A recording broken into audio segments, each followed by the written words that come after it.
Hi, folks. Robert Quigley here, Washington, D.C., the Money Pit Group. We're going to do a quick video here on Wall Street law reform.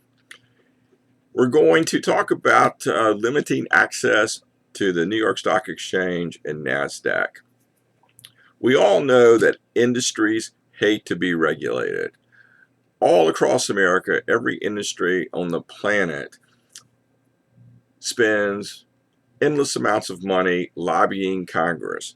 Essentially, they're trying to skew the legal system in a way to benefit themselves, to avoid regulation, to leave them with much of a free hand or a monopoly advantage as one could possibly have. In a nutshell, industries hate to be regulated. This is a central problem in American politics. And as everybody knows, we are headed to the White House. And when we get to the White House, this is going to be one of the major themes of the Quigley administration. We need smart regulation. We need effective regulation. We need regulation that makes sense. And we don't need the consent of the regulated to do the proper things in society. So they've taken this idea of government can only exist by the consent of the people. Put all that political theory aside. The country exists, the society exists, the economy exists. Now the question is, what's the best way to regulate it? Okay, so let me just run down a couple of points. We have a very serious problem with Wall Street fleecing the investing public.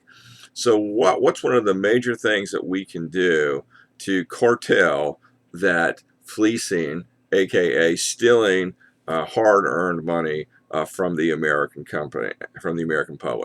I'm going to go through a list of things here, quick and sweet.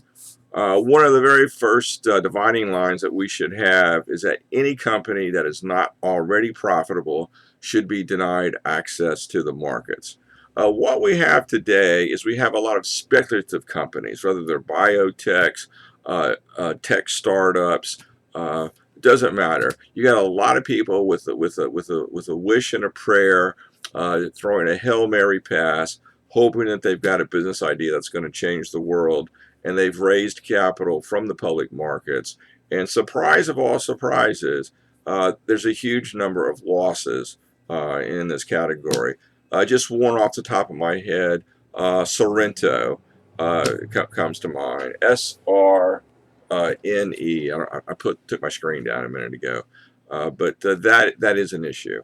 That's just one of many examples. So we needed a dividing line. Prove that you're a profitable company first, come to the public markets later. Now, if we've already got unprofitable companies listed, then they need to be immediately transferred to the pink sheets. They'll be given 1 quarter to establish profitability, but any company already on NASDAQ or the New York Stock Exchange that did not meet that profitability requirement within 1 quarter, they're going to go right to the pink slips. Okay. Companies that have never established profitability since the day that they were listed would immediately be delisted, no question about it. The whole idea that disclosure would solve the problem is actually totally insufficient. Disclosures haven't solved any problem. Investors, even smart professional investors, anybody willing to take a shot on these casino type investments are most likely to lose. Markets are meant for rational long-term investing. They were never meant to act as a gambling casino.